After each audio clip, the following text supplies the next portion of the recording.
with Adam Booth, the trainer for Mike Perez, just a couple of days before the fight with Bryant Jennings. First of all, we used to see Abel Sanchez in his corner. How this love affair, because I know you guys like each other, happened first? A couple of years ago, Patrick Thomas asked me if I would consider working with Mike Perez, but at the time I was too busy with David Hay and George Grove, so I said no. But he asked me the same question again at the start of this year, and my working life was different. And so I said, all right, let's try it. Let's see what this fellow is for 5 days, and if it doesn't work, no harm, no foul. So like a trial by error. It was a 5-day trial. Patrick called me, he came over, and I was really impressed with the fellow that I saw, and so I decided to accept the challenge. I just heard you saying that Mike Perez, when you were asked about describing him, is the most talented heavyweight you did ever have a chance to train or see. If you can go with this statement. What do you want me to do to explain? Yes, I mean, okay. Technically, physically, the full package. He's emotionally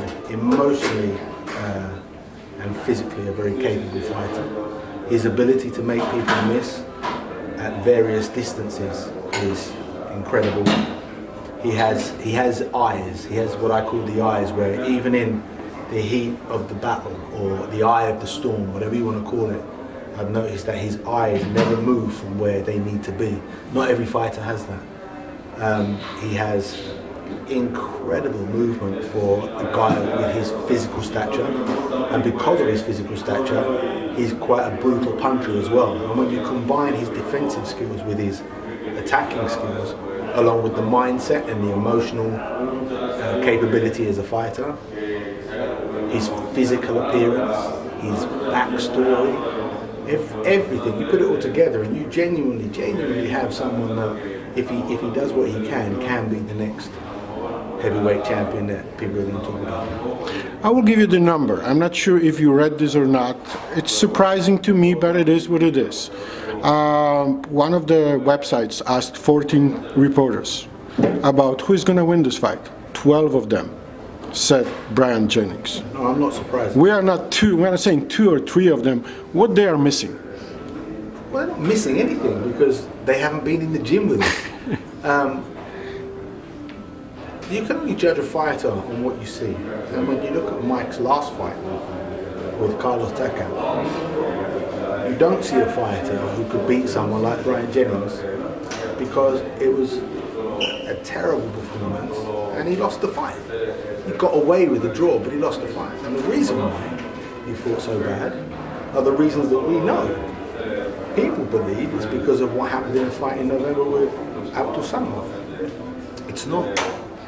It's what happened after the fight with Abdul Samad and then how much time he had to prepare. But you can't make excuses because he stepped in the ring and took the fight and looked very, very bad against a very strong French guy. Now, Carlos Takam I know well because we had him with David Hay for sparring before the Derek Chisora fight.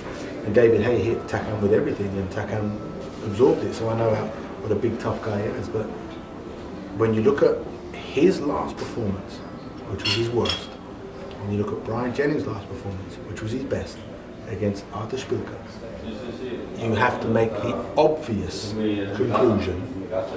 This guy. But why not compare? I know what you're saying, but why not compare Mike Perez from the Abdul Samad fight? Because if you then compare those 2 guys from this fight and the Jennings to his previous fight, you can turn around those numbers.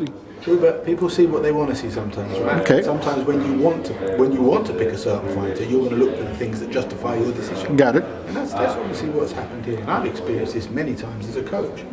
In some of the fights, especially probably the biggest one was when I had George Groves fight James DeGale. And I think that there were 39 people are boxing experts, and 37 of them picked James DeGale. But I realised that the people that give opinions on what they know and what they believe, but they don't know, and they can't possibly know all the details. The last question. You mentioned a crucial fight. For you, it's not really a crucial fight. What happened with Abdusalamov?